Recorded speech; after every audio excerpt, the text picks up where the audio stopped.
Il est clair que la Russie a compris que le sommet en Alaska du 15 août n'avait pas porté de fruits particulièrement sucrés, hein, c'est le moins qu'on puisse dire, ça n'a même rien donné. De là à penser que c'était une mascarade, c'est peut-être un peu trop, mais en tout cas ça n'a rien donné parce qu'entre-temps, les intransigeants autour du général Kellogg ont repris la main, hein, malheureusement, sur la ligne pragmatique. Les Russes, ils ont aussi compris que Trump n'est quand même pas très sérieux à propos sur le thème de reprendre de bonnes relations, de remettre sur pied en fait des relations honnêtes, honorables, en tout cas respectueuses entre la Russie et les États-Unis.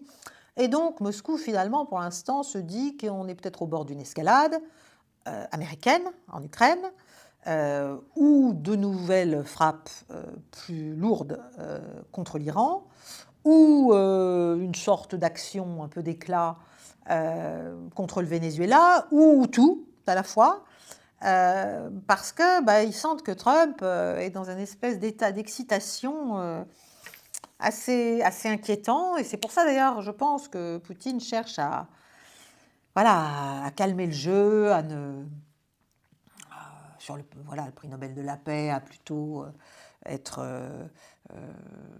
expliquer que ça n'est pas grave du tout, qu'il n'a rien manqué, à reconnaître ses efforts au Moyen-Orient. Enfin bref, les Russes font quand même disent un certain nombre de choses extrêmement aimables à un Trump qui, lui, est en train d'expliquer qu'il va peut-être autoriser des tomahawks américains, enfin la fourniture de tomahawks américains aux Ukrainiens, probablement payés par les Européens naturellement, d'une manière ou d'une autre, pour frapper la Russie dans la profondeur. Bon, il dit qu'il ne sait pas encore, mais qu'il va voir, mais que peut-être, mais que si la Russie ne vient pas à la table des négociations, enfin, toujours le même cinéma, c'est-à-dire au lieu de se dire, pour que la Russie vienne à la table des négociations, il faudrait peut-être commencer à discuter les choses sérieusement. Il dit, oui, elle ne veut pas, en fait, elle ne veut pas accepter cette espèce de plan ridicule, léonin, c'est incompréhensible, voilà. Et puis on a derrière, bien sûr, la France, avec notre président, qui explique qu'il va falloir que la Russie se mette à la table des négociations, sinon elle va en payer le prix. Hein. Bon, alors on se demande quel prix la France peut faire payer à la Russie. Enfin bon, ça c'est trop, je ne veux pas en parler parce que j'ai peur de devenir trop ironique. Bref, on est dans une période de confusion et de danger, et je pense que donc on peut tirer un certain nombre de conclusions de ce qui se passe au Moyen-Orient par rapport à ce qui se passe en Ukraine. Voilà. Alors, vous savez d'abord qu'il y a eu un article dans le Financial Times, enfin non, vous ne le savez pas, mais je vous le dis, qui a expliqué que, par le menu, et selon des sources de haut rang, n'est-ce pas, c'est ce qui est toujours un peu suspect, parce qu'il y a tellement de propagande et tellement aussi d'actions de déstabilisation via les médias entre les diverses écoles et les diverses chapelles de l'état du globalisme, si vous voulez, américain et britannique, qu'on ne sait jamais vraiment trop si c'est du lard ou du cochon. En tout cas, il y a eu un article du Financial Times disant que les États-Unis étaient clairement ceux qui aidaient les frappes ukrainiennes dans la profondeur à être coordonnées, et notamment lors des dernières frappes ukrainiennes sur les installations énergétiques, enfin électriques russes, et aussi de gaz d'ailleurs, sur les infrastructures gazières. Et que tout ça, c'était bien sûr toujours pour affaiblir Poutine, l'économie de Poutine, et le pousser à venir négocier. Si vous voulez, déjà cette phrase « weaken Putin's economy and bring him to the negotiating table », c'est déjà une contradiction dans les termes. Qui, sur cette planète, peut s'imaginer que c'est en frappant les infrastructures russes que l'on va pousser la Russie à venir à la table des négociations? Est-ce qu'on prendrait la Russie pour l'Ukraine? Est-ce qu'on n'a pas compris? Qu'est-ce qu'on ne comprend pas dans le fait que c'est inconcevable pour les Russes? C'est tout simplement inconcevable, même s'ils prennent des coups.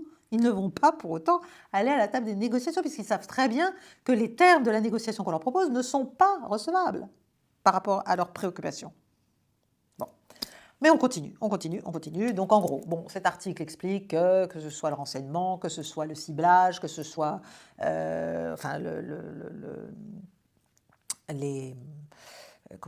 toutes les coordonnées, le positionnement des armes, etc., etc. Tout ça est fait grâce aux Américains. Bon, voilà, l'altitude, les décisions, le timing, etc., etc. Et donc tout ça, ça aide. En fait, les Américains sont derrière une grande partie des attaques de drones ukrainiens sur la Russie. Bon. Et c'est comme ça qu'ils arrivent, pour certains, à échapper aux défenses aériennes russes, au système anti-aérien russe, etc., etc., etc. Ils fournissent du renseignement sur les sites vulnérables. Bon, alors, est-ce qu'on peut accorder du crédit à cet article? Méfiance. Bon, on sait ce que valent ces sources. On sait qu'évidemment, fabriquer ce type de soi-disant fuite, à qui profite le crime? Évidemment, à ceux qui ont envie qu'il n'y ait pas de rapprochement entre Moscou et Washington. Or, on sait qu'il y a toujours des contacts. Et ça passe même d'ailleurs par Melania Trump elle-même, qui, quand elle a vu Poutine en Alaska, avait pris langue avec lui sur la question des enfants ukrainiens. Vous savez que les Ukrainiens racontent qu'il y a 20 000 enfants ukrainiens qui ont été enlevés par les Russes, etc. Bon, pour l'instant, je crois que le décompte, c'est 339.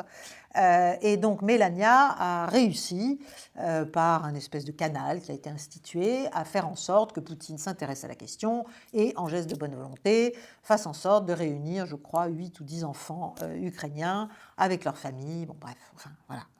Bon, en tout cas, il y a des contacts, il y a des discussions, il se passe des choses et il n'est pas impossible, il faut l'espérer, que Donald Trump ait encore quelques ambitions et quelques envies de conclure des accords énergétiques et économiques et financiers avec la Russie.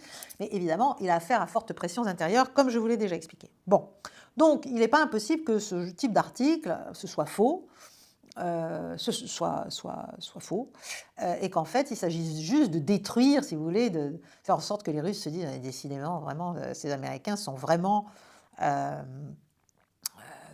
derrière tout.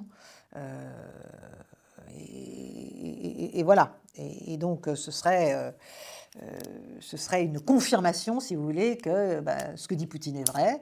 Et ce que dit Poutine, eh bien, c'est que cette guerre n'a pas du tout une guerre de la Russie contre l'Ukraine, mais c'est une guerre de la Russie contre l'OTAN. Voilà.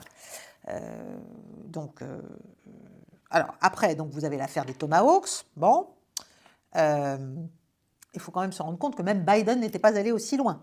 Donc, alors là aussi, est-ce que Trump dit ça pour faire le malin, pour apparaître fort, pour faire le type qui n'a peur de rien, après avoir été finalement mis en échec, puisque Poutine a dit non, moi je ne discute pas sur ces bases-là, soit on traite les questions sérieuses, soit on ne les traite pas. Je ne veux pas de cessez-le-feu, ça ne m'apporte rien, ça ne sert à rien, ça apporte juste à l'Ukraine.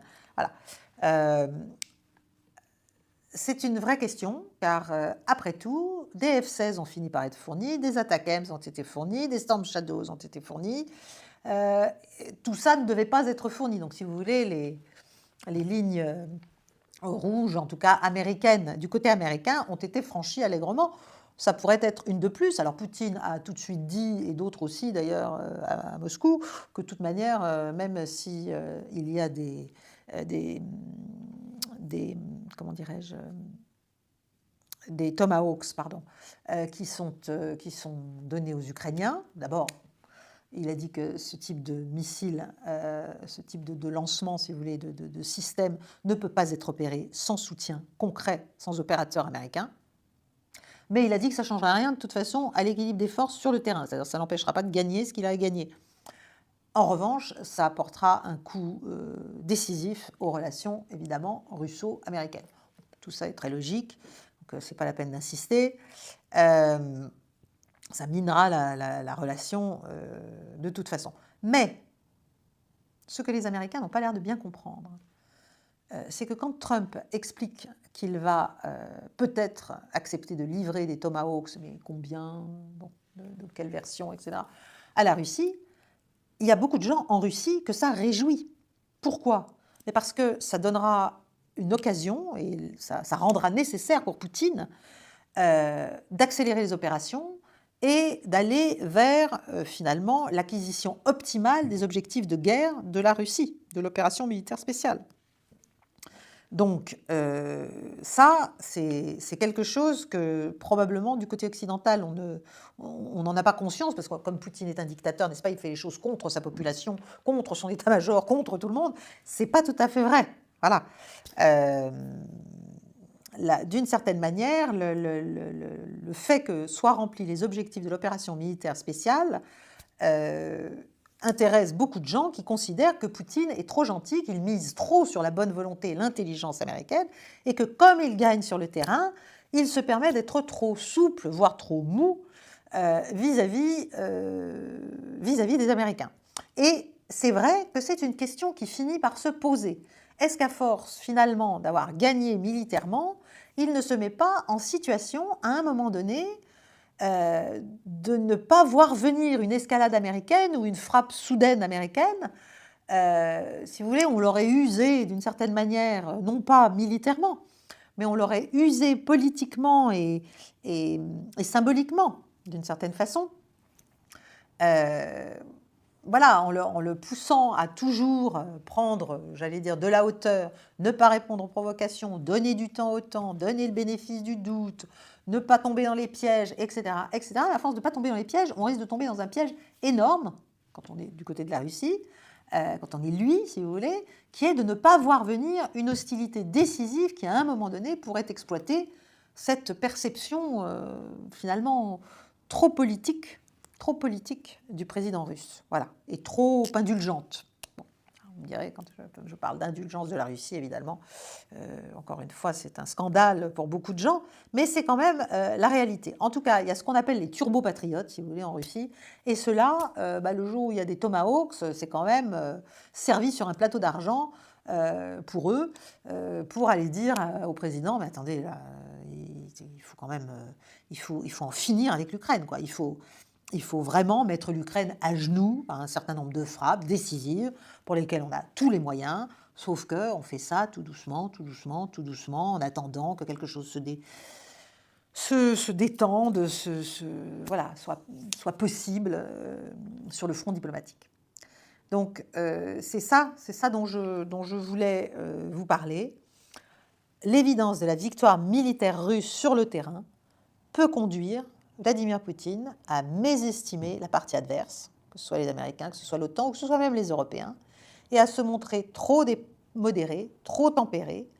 En face, on prend ça pour de la faiblesse, on en profite, on continue, on escalade. Vous avez vu toute la série là, des soi-disant attaques de drones russes, etc. Tout ça a été très largement débunké. En fait, oui, il y a peut-être eu quelques attaques, mais ce n'est pas des attaques d'ailleurs, c'est des drones de surveillance. Mais pour le reste, tout est retombé comme un soufflet, simplement, comme d'habitude. Vous savez, c'est le premier coup qui compte, les démentis, on s'en fiche un peu. Mais voilà, Poutine pourrait être endormi, si vous voulez, un peu ronronnant, dans cette espèce de train-train d'une guerre dont il aimerait bien pouvoir discuter, les causes profondes, les moyens de règlement, sérieusement avec les États-Unis. Mais si en face, les États-Unis poussaient Trump, quand je dis les États-Unis, c'est-à-dire le Deep State, c'est-à-dire les néoconservateurs, c'est-à-dire les va-t-en-guerre, c'est-à-dire ceux qui veulent continuer cette guerre d'usure, pourraient pousser Trump à lancer une attaque ou à patronner une attaque dans la profondeur russe, en s'imaginant que Poutine ne réagira pas. Et là, il sera bien obligé de réagir. Voilà. Donc c'est ça qui est très dangereux. C'est ça qui est très dangereux, c'est finalement de ne pas accepter un véritable dialogue et de rester chacun, parce que les Russes aussi, d'une certaine manière, restent dans leurs a priori mentaux à propos des Américains et des Européens. Mais nous, en tout cas, c'est clair qu'on reste dans les mensonges que nous nous sommes nous-mêmes dit pour nous convaincre. Voilà, que la Russie avait attaqué de manière non provoquée, que la Russie était faible, mais que la Russie voulait en même temps dévorer toute l'Europe, il n'y a pas de contradiction, etc., etc., etc.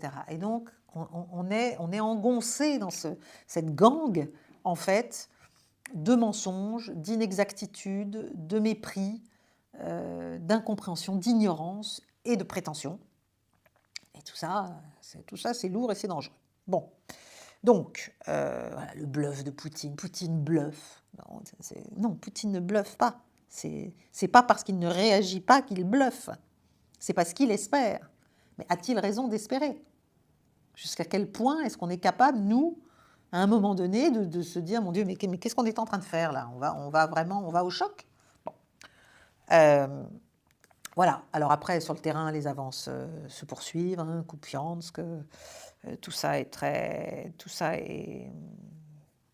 Tout ça se poursuit, voilà, et de plus en plus. Bon, tout a été débunké, y compris nous qui sommes allés à raisonner avec nos commandos dans les eaux internationales, un soi-disant tanker de la flotte fantôme russe. Bon, c'est complètement ridicule, finalement il a pu reprendre sa route, on n'avait rien à lui reprocher, on n'a rien trouvé sur les soi-disant drones qui seraient partis de son bord, le Boracay, hein. Euh, voilà, il n'y a pas eu de charge retenue contre lui, à part ne pas obéir aux ordres de s'arrêter qui lui avaient été donnés par la marine, qui lui avaient été donnés par la marine française. Donc il n'y a pas de drone, les fameux drones qui soi-disant avaient gêné le trafic à l'aéroport de Copenhague, tout ça c'était du flan. Et puis il ne faut pas oublier que ce qu'on appelle la flotte fantôme, en fait c'est juste une flotte dont les navires ne sont pas assurés en Grande-Bretagne, qui ont effectivement, naviguent sous drapeau, sous drapeau de pays avec des juridictions un peu floues, souples. Il faut aussi savoir quand même que, contrairement à ce qu'on raconte, on peut acheter du pétrole russe. Hein, ça n'est pas interdit. C'est simplement qu'il y a un prix, on ne peut pas l'acheter à plus de 60%, $60 du baril. Donc, si vous voulez, il y a toute cette espèce de... Tout ce brouillard de propagande, de faux éléments, de faux faits, etc., qui font qu'on a l'impression que la Russie a des navires quasiment corsaires, n'est-ce pas, qui traversent les mers du globe, et que tout ça est absolument scandaleux. C'est pas vrai. D'abord, je rappelle qu'un certain nombre de pays européens, dont le nôtre, je crois, utilisent encore du pétrole russe. Et puis, voilà, c'est de bonne guerre, entre guillemets. Hein, c'est-à-dire ils essaient d'échapper aux sanctions, parce que c'est logique. Hein, si on avait des sanctions, on essaierait d'échapper nous aussi. Bon. Donc, on est là encore dans des bêtises inutiles. En tout cas, ce qu'il faut comprendre, c'est que malheureusement, quoi qu'il arrive, de toute façon, la Russie, et je pense qu'elle commence à le comprendre, continuera toujours à avoir le mauvais rôle dans les médias occidentaux. Hein. Ce sera toujours cette réputation épouvantable qui lui sera faite. Et donc, finalement, je crains que tout notre activisme belliqueux ne fasse que la pousser dans la réalisation, finalement, maximaliste de ses objectifs initiaux. Je rappelle, la dénazification, la démilitarisation, la reneutralisation de l'Ukraine, etc., etc. Donc toujours les mêmes. Voilà, on est en train de perdre vraiment toutes les occasions, non seulement d'aider ce qui reste de l'Ukraine, mais de parvenir à retrouver un équilibre pour la sécurité en Europe. Je rappelle aussi, enfin je ne sais pas si vous avez vu passer ça, que maintenant on en est à réfléchir dans les cercles de l'OTAN à l'idée d'une couverture aérienne, ce que demandent les Ukrainiens depuis le début du conflit, qui serait d'abord sur la partie ouest de l'Ukraine, mais qui pourrait s'étendre le cas échéant jusqu'à Kiev, le moment venu. Donc on continue, on fait des exercices. Bon, ça encore, c'est assez logique. En ce moment, il y a les exercices Steadfast de l'OTAN. Mais on est toujours dans cette espèce de recherche du harcèlement, du grignotage, de l'énervement, de l'agacement. On attend une réaction de Vladimir Poutine qui puisse justifier notre escalade. Et c'est ça qui est quand même vraiment à la fois pathétique de bêtises et quand même inquiétant, malgré tout. Il ne faut pas oublier quelle est la puissance russe. Voilà, et qu'il y a des limites, à un moment donné, à la tempérance. En tout cas, il peut y en avoir. Y compris donner de l'intérieur sur le pouvoir, avec des pressions exercées sur le pouvoir pour qu'il y ait une réaction forte.